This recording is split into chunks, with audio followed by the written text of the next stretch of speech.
we have a very good speaker, Dr. Rahul Pandit, who is a senior consultant critical care at the Fortis Hospital, Mumbai. And he will be aided in the discussion by Dr. Sambit Sahu, who is a consultant critical care at KIMS Hospital, Hyderabad. Over to you, Dr. Sambit.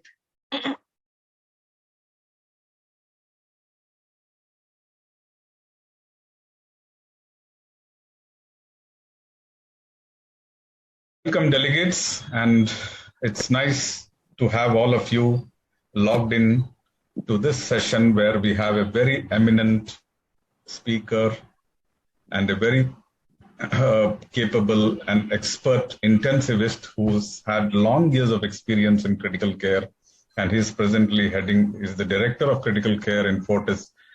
But more importantly, he also is a member, and it's a very proud moment for all of us. He's also a member of the COVID task force for the national government. So welcome, Dr. Rahul Pandit, to this face-to-face interview. Thank you, Dr. Sambit. It's a pleasure to be here with you. And where we would be discussing more of Ecmo and how now Ecmo COVID has given a new lifeline to Ecmo, more so in India. And so in this face-to-face interview, we shall keep it very free-flowing and try and understand from the expert how he looks at Ecmo in the pre-COVID era and the post-COVID era. So without much ado, let's start by asking Dr. Rahul, so what differences have you found with respect to Ecmo usage in India in the pre-COVID versus the post-COVID? Thank you very much, Sambit, and thank you all the delegates for having me with Dr. Sambit here. Look, I think Ecmo used to be, almost like a difficult four-letter word, which people would not want to pronounce in their ICU. They were so scared of it. The first change in that attitude happened in 2009 when the swine flu pandemic came through. So there was a little bit of an acceptance of the Ecmo out there in the general public I'm talking about. But still it had not sort of, got ingrained into the houses that there is something called the Ecmo, the technology which is available to save life. It got a little bit more, if I would say importance, or if I would say recognition, when the heart and lung transplants picked up in the country. So between 2010 to 2020, we had a significant amount of mushrooming of transplant centers. So obviously this VA Ecmo came into a picture quite a bit. And the last 10 years, people have been talking about it. And then came COVID. Now with COVID, there was a big change. The big change was the information which was given to a common man was never seen before. The medical fraternity had never ever given such free-flowing information to common people. And it was the need of the hour. And the need of the hour was to make a common man aware of what are the problems with COVID, how to tackle with it, what happens when complications happen. And because it was new to everyone, the information was available easily and widely for everybody. And that's how the Ecmo information started to trickle down. However, I would like to give you a phase of around first 3 to 6 months when the Ecmo actually hit our shores, which was in the month of February, March 2020, the first case which came up in Mumbai. And then we had the Jaipur cases which came up, of course. And then we had up to, say, the peak of the first wave, which went in around June, July, or just around that time. Most of us were not even prepared to do a Ecmo in a COVID era at that time. We were really, really petrified that would we be able to give the same amount of care and service in a COVID ICU, which an Ecmo patient requires. So that was the era where we actually learned from each other's experience. So I may have done a couple of Ecmos at that time. There were other people who were probably doing few Ecmos. And we all sort of came up to a conclusion that if you use it in the right patient, you can deliver the care which is required for that. And then the Ecmo usage actually picked up from late September 2020 to October 2020. And then it peaked obviously in the second wave, which was this year, April onwards or March onwards. For the 3 months or so, the Ecmo usage really picked up. So, and one of the prime reasons is people are now aware of it. even a common man is now aware of it, and that's being the biggest difference. Yeah, that's true, sir. But what more importantly, the delegates would want to know is now a lot of hospitals have bought ECMO during COVID. And the indications of ECMO during COVID was multifactorial. Right? What the disease process per se, it was a lot of times the end goal. Sometimes it was a bridge to transplant. Sometimes it was just pressure from the society for the patients. But now since COVID has settled down and a lot of people have ECMO, but they do not have all the expertise, but they need to know. So what would be has the indications changed now in the post-COVID era, or the indications would be same? How do we train or teach the present intensivists who have ECMO on how to go about choosing a right patient at the right time? Absolutely correct. I think your second question is a continuation of the first question, rather, because while I might have given you the perspective it changed, the indications really never changed. Okay, so I still would say that if you are thinking of putting a person on ECMO, the first question which has to come to your mind is ECMO to what? And there are only three real scenarios in that. So one is ECMO to recovery. The second is ECMO as a bridge towards a transplant. And then the third is you just use it as a salvage therapy because of various other reasons, which I don't think medically we should be actually using it. But the practical problem is, as you rightly said, because of some societal pressures and stuff, people are putting patients on ECMO just to sort of buy some more time before the acceptance of futility comes through. Okay. Absolutely. I think there are really only two reasons. So what are the patients which would benefit from ECMO? So we know from the Caesar trial that anybody who has a PF ratio, which is sort of qualifying them as severe ARDS, which means less than 100, who are within the first 7 days of onset of their illness and are on a ventilator for the first 7 days, those are the patients who would benefit the most. But there is a bit of a problem in the Caesar trial and now. When Caesar trial was conducted, which was the largest trial till date on ECMO patients, there was no proning as a standard of care. But now, 2014 onwards, the Proseva trial onwards, proning has become a standard of care. But you need to add a caveat to that if you have a patient who qualifies with a severe ARDS, who is now on mechanical ventilation, and is being proned adequately, and that adequately is a bit of a gray area. I would say one cycle of 16 to 17 hours is what we call as adequate, but sometimes even that 16 hours of proning may still leave a patient fairly hypoxic and the FiO2 may not come down. In that case, on day one, you may decide to go on ECMO. But while there might be some improvement on a couple of cycles of proning and third cycle of proning or fourth cycle of proning, you may realize that, look, I'm not winning here. Then you may decide to go on ECMO. So that's a dynamic process which you need to look at whether I'm actually getting an objective improvement in the FiO2 and in the PF ratio or not.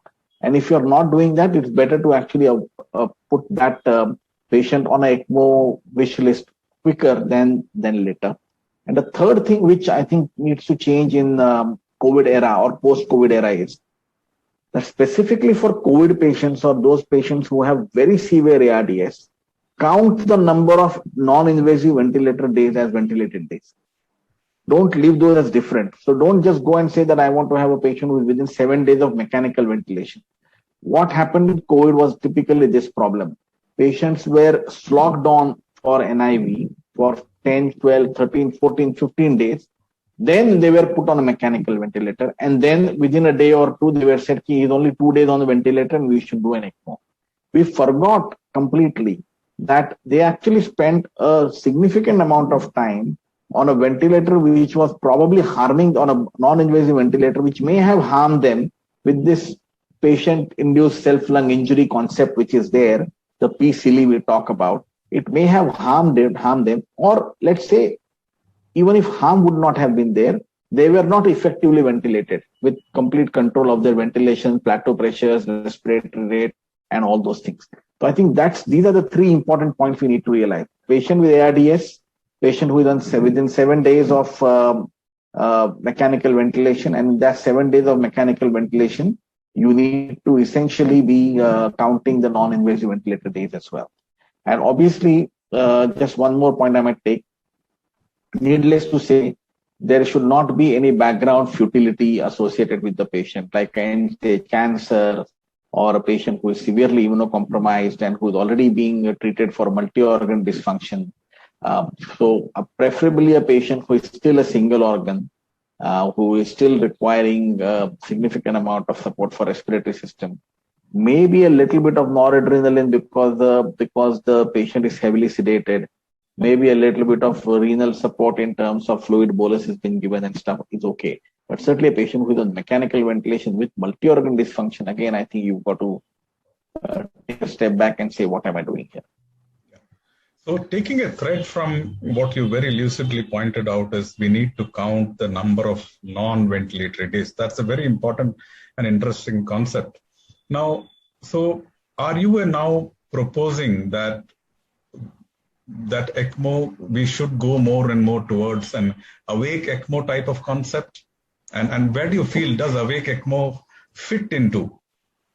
Look, I think awake ECMO is a very good concept. I'll be very honest with you. There is no doubt about that. But whether it fits into COVID-19 or not is a big question, because primarily the COVID-19 is the hypoxemic disease. So hypoxemia is the big problem. But I am not alluding to the point that we should go to ECMO early, even before effective mechanical ventilation. So in my unit, my personal protocol is very clear.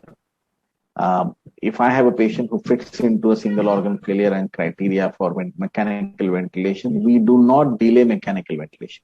As soon as the PF ratio is below 100 and after a good trial of NIV or a HFNC for 6 to 8 hours, if I don't see objective improvement either in the work of breathing or in the patient's respiratory gases, we go ahead and ventilate them.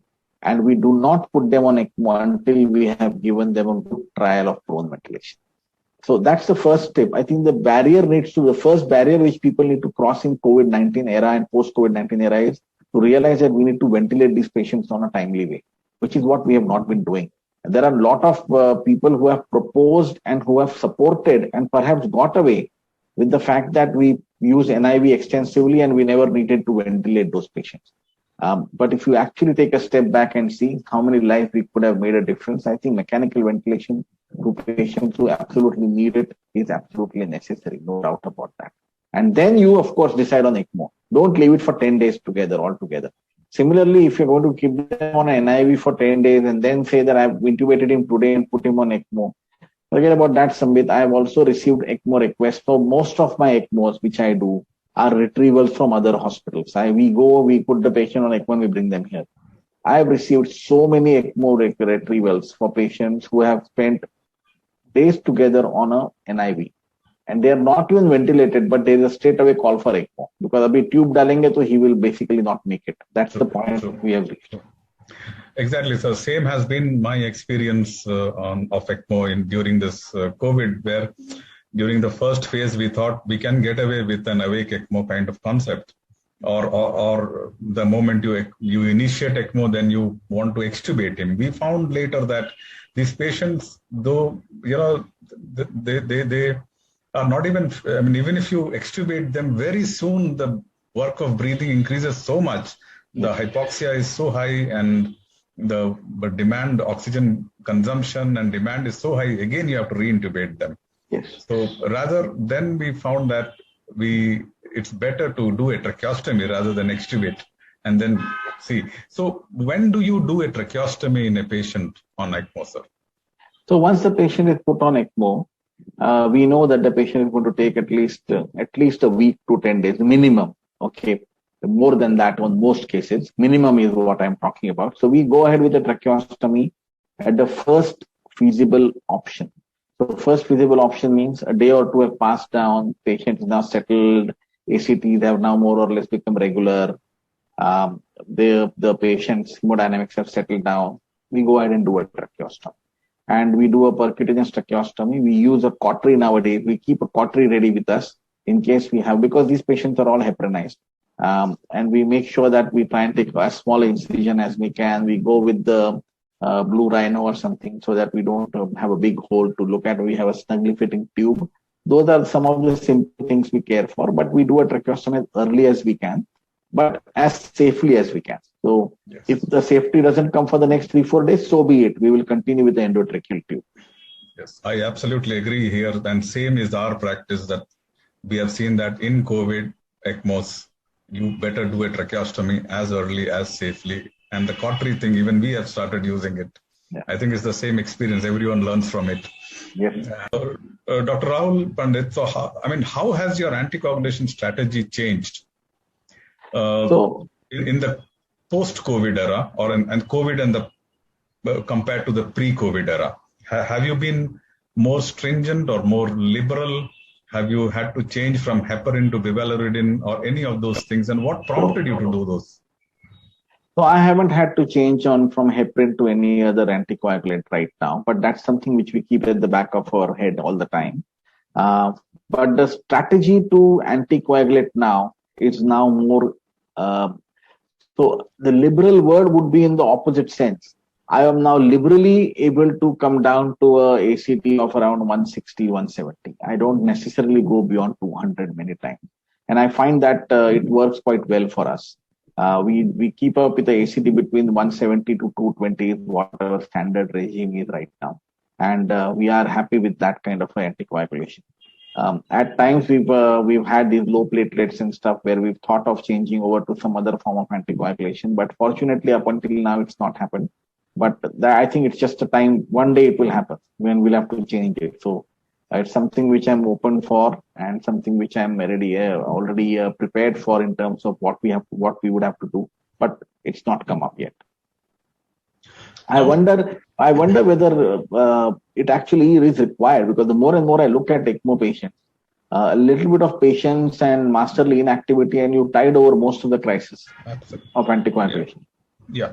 Specifically, and yeah, I would agree with you also. We have even got away without heparinization in few patients because the flow required are so high, they're around 4.55 liters, that you can get away with minimal heparinization, and anyhow, a lot of patients are thrombocytopenic.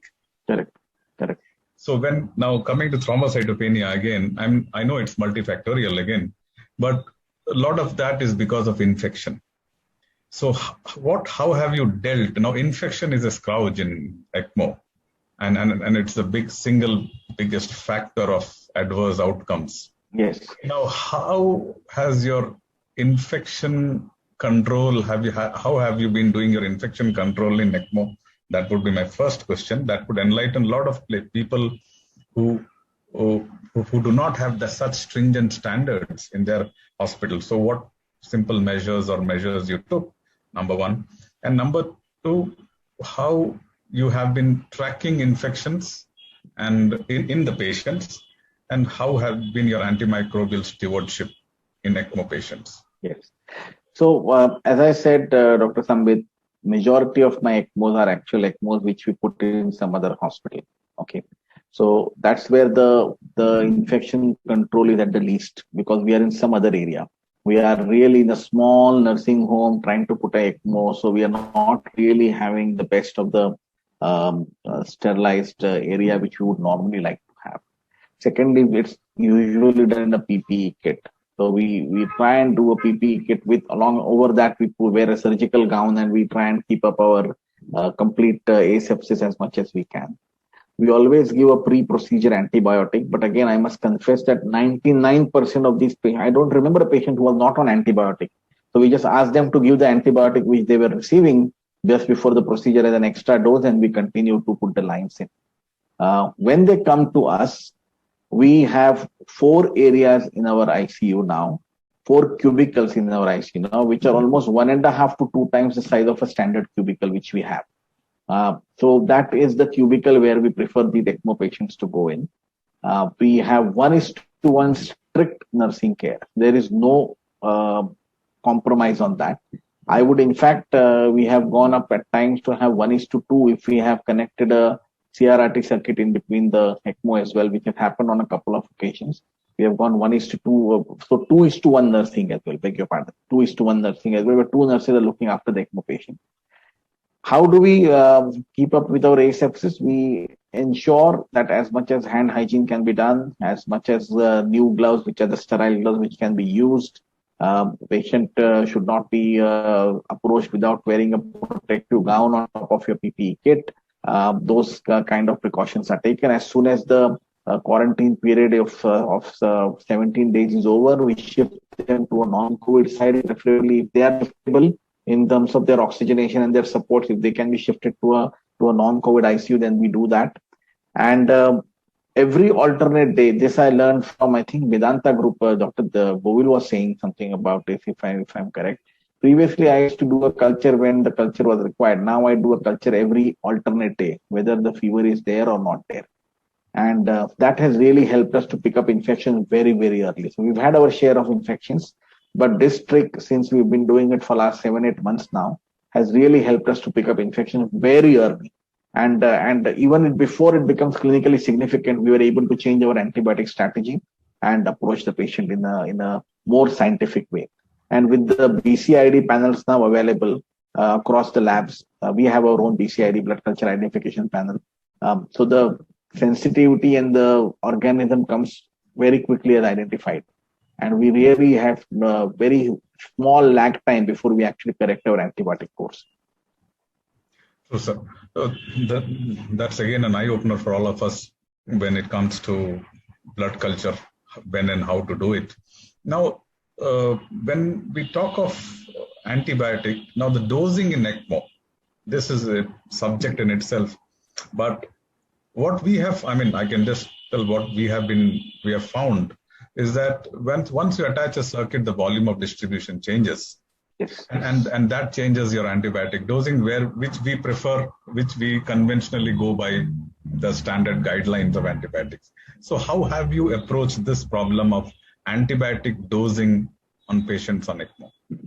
So the drugs for which levels can be done, we are again very active in doing drug levels, but drugs which levels are not done, for example, carbapenem, we don't do drugs routinely level for them, colistin. So I tend to go on the higher end of the dosage. I would actually give them higher dosage. So one rule is there in my ICU, whether ECMO or not, no ECMO. For first 48 hours, whatever is the renal function, whatever is the liver function, unless you are giving a dose which was previously continued in another hospital and then you are just continuing it, that's a different thing. But if you are going to start an antibiotic for first 24 to 48 hours, give full dosages. Let the body receive the full adequate dose as per milligram per kilogram or grams per kilogram, whatever needs to be given. The ECMO dosage is something which we go on the higher side of the normal. So if I have to give colistin, I would use 9 million units or maybe even up to 12 million units bolus on the first day, and then go across on a higher side of the dosage. The carbapenems may be up to 2 grams 3 times a day of meropenem or similar drug would be used. So we go on the higher side of the normal because we know that the volume of distribution is high. And we found that to be again helpful. But again, cost becomes very prohibitive, Dr. Samit. Sometimes you start wondering whether you are doing this, is this scientific? Because there is no way to measure it. So you are actually doing it with a good faith that you want to cover up for the volume of distribution. But whether it is required to have that kind of a dosage or not, I think that's a study in itself. We need to look at the levels. Another thing which I insist upon for all my ECMO patients is I try and use the original molecules for it. So so that's something which I've spoken with the hospitals, and no matter what, those molecules are the original molecules which we use for the ECMO patient because it makes a difference. Yeah, thanks for that. Now, Dr. Rahul Pandit, now you spoke about the ProSeva trial where proning has been very central in that trial and it has shown good outcome, though, and the timelines, how many hours to prone, also our understanding has changed. So now, does proning have a role in ECMO and how often do you use it? Absolutely. I think for maybe the last 15 ECMOs or so, which we may have done, we have been regularly proning patients now. So it was a challenge, and the challenge was essentially in our minds, will we be able to do it safely or not? Once we devised a way of doing it in the right way, we've now become fairly confident of proning these patients on ECMO. And we started off with actually putting in the single cannula, the return cannula as well as the feeding cannula on the IgM, though that was the first patient we proned. After that, we sort of kept on improvising. Now we've got a team of proners who come across and prone and supine these patients. But it requires a dedicated team of around 10 people with us. So we've chosen a team of 10 people, 4 on each side, one who is dedicatedly looking after the head, one who is dedicatedly looking after the cannulas on either side. If it's a femoral cannula, then 2 people, one in the femoral cannula, one in the IJ cannula, and the one team leader who does not participate into anything but just monitors it. But proning definitely has a role, because I will tell you what, Sambit, we use Ecmo as a bridge to recovery or a bridge to transplant. Ecmo does not change your lungs outcome, but proning has shown to improve your ARDS and oxygenation, because it seems to be the best recruitment maneuver which you can give to your patient. So I think there are 2 different concepts here. Proning is not done to improve the oxygenation. Oxygenation is already improved with Ecmo. Perhaps you may get a little bit more improvement in your oxygenation. But proning definitely helps that little bit in your recovery of the lungs. I think that's a big difference. So I think proning should be encouraged on Ecmo. Absolutely. Absolutely. Now, the other important thing, since you spoke of cannulas and circuits. So in general, have you seen what has been your experience with respect to oxygenators in Ecmo? Or the circuits in Ecmo? How has there been a change in the post-COVID era compared to pre-COVID, where the company gives a lifeline? It tells it's around 7 days or 14 days. But what has been your experience? Routinely breaching those figures. Yeah. I remember we've done, I don't know exactly how many ECMOs, we've not done like hundreds of them, but we certainly must be closer to 40, 50 ECMOs in the last few months. I remember we've changed oxygenator for 2 of them, circuit for none of them. Yeah. And that was probably after more than a month of ECMO. And with a good evidence that pre and post oxygenator, the ABG is not making any difference. That's we have gone across and changed the oxygenator. So we've done that, but only on 2 of them, I remember. Yeah. So what we want to impress on them is that they have to keep looking at the pressures, the pre and post oxygenator pressures, and the post oxygenator post membrane ABGs, which should be done routinely, so they can prolong the life cycle of an oxygenator and a circuit. Yes, absolutely. Now, once you want to, if the patient improves, how do you start weaning off? What methodology? Some of them come down on the sweet gases, make it 0. Some start weaning they go up on the ventilator and then start cutting down the flows. So what kind are you comfortable with, and what has been your experience?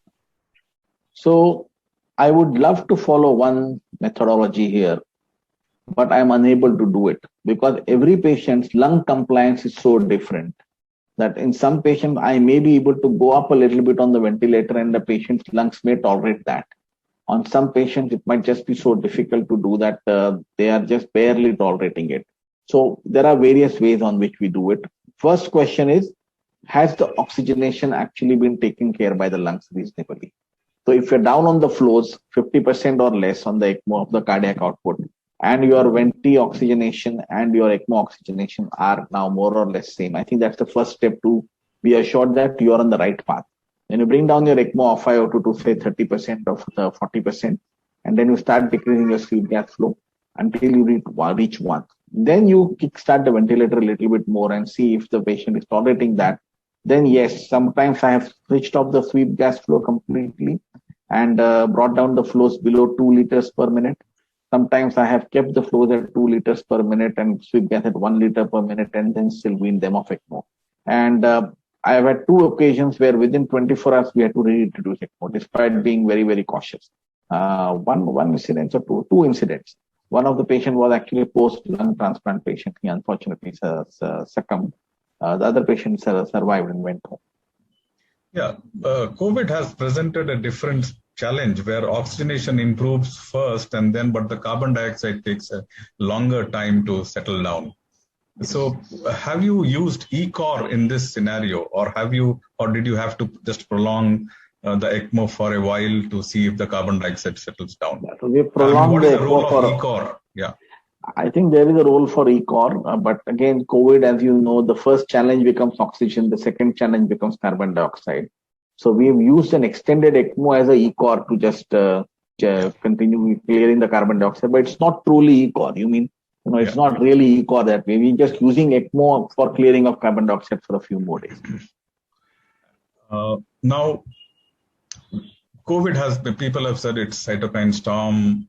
You want to remove the inflammatory markers, and the role of the cytokine removers, again, they have taken a center stage during COVID. So where do you think this cytosorb, cytokine filters, do they play a role in treatment of COVID and also in handling the infections of ECMO? So I am one of them who have not used tocilizumab or, for that matter, any IL-6 inhibitors or cytokine removal devices since September last year. So September last year was the last time I used tocilizumab. We've not used a single cytokine removing filter or any of these fancy drugs at all. I believe there is a role. Unfortunately, the role is the window to use that is so narrow that we quite often miss it when the patient comes to us. And then we are left using it for the sake of using it and not really have benefit of that. I don't know. None of the sepsis trials, none of the other trials have shown actually a significant benefit in using any of these medications, any of these filters before with ECMO. If you time it correctly, perhaps there may be a role, but I just don't know what should be the timing for that. I mean, for the timing for that, usually the time when they actually get initiated on the mechanical ventilator. So that would be the day to put them on a filter, maybe use an extracorporeal circuit to put them on a filter like a CRRT circuit and use it, not on ECMO. By the time they've gone on ECMO, the damage is done far too much. And I don't know whether the cytokine storm is still there or the cytokine storm has actually punched the lungs and it's on a waning way. And we're just using these filters for our own satisfaction that we've used something. Okay, so the final two questions which come to us, to our minds, and we are frequently asked by the attenders. One is, okay, now we have crossed a number of days on ECMO. What do you think is the best time to refer the patient to a transplant center? When do you go for transplant? So I actually start answering this question when I have put the patient on ECMO itself. That am I looking at a patient who is post 2 weeks already, and then I'm going to put him on ECMO, then that patient has a very high chance, specifically somebody whom you're doing towards the end of 3rd week, that patient has a very high chance that he may require it as the bridge to transplant. So the patient's family is already aware of it. Somebody who is before 2 weeks, I think that the answer is to refer the patient to a transplant when you see no improvement on the ECMO in terms of the patient's own native oxygenation or carbon dioxide clearance within the first 2 weeks. If you don't start referring it, because the referral process, by the time you actually get a listing done, by the time you get a surgeon to see, it still takes a week or so, and that gives you a week's time anyways to see how the patient is progressing. Having said that, very few patients actually want to receive a lung transplant. You are a very busy transplant center. Yes. We are not a very busy transplant center. So a lot of patients get flown into you probably for a transplant. We get a lot of patients who, so we've done a few transplants, not as much as your hospital. And our experience has been that we probably are not able to time the transplant correctly. We probably leave it too long, or we are trying to do it too early. And that's why I think around 2 weeks window on ECMO is now what I have narrowed down by. If 2 weeks they don't improve, just refer them to a transplant center, get the process started up, and then we probably are able to time it in a reasonable way. Yeah, absolutely true. And that's what we too follow, that if someone's not improving on ECMO on the 3rd week, better transplant him off. Yeah. Now the final question, people who are not able to refer to a transplant center, the most difficult question for the clinicians and for the family members to answer is, when do you call off an ECMO? When do you decide that it's futile now? When do you decide that enough is enough. We are not going to get an outcome. We cannot go for a transplant. So when do you decide futility on ECMO? So sometimes it becomes easy if the patient progresses to have a multi-organ dysfunction. Then it's very easy. Okay, but if it doesn't happen, if it remains as a single organ, then I don't think we have a good answer for that. Because you give time to COVID, you will see that patients actually have a reasonable amount of improvement at some stage. Towards the end of 2 months, 3 months, we've had patients now walk in whom we had thought that they would not actually make it at all. Forget about an ECMO, even on ventilator. So I don't really have a good answer for you on the patients who don't progress to become multi-organ dysfunction. If they go to have a multi-organ dysfunction, I think the answer is easy. But the contrary to that, if you can stick on and give them some time, you will have some survivors in that group who will actually have a reasonable quality of life. That's true. So we have sweepingly covered most of the topics, though this is not very exhaustive, but I thank you, sir, for your insightful points that you have made in this short 20 minutes, which would definitely help the delegates you have given them a broad based overview of how to deal with ECMO and the issues that clinicians face when they are instituting ECMO in their centers. Thank you, sir, for all.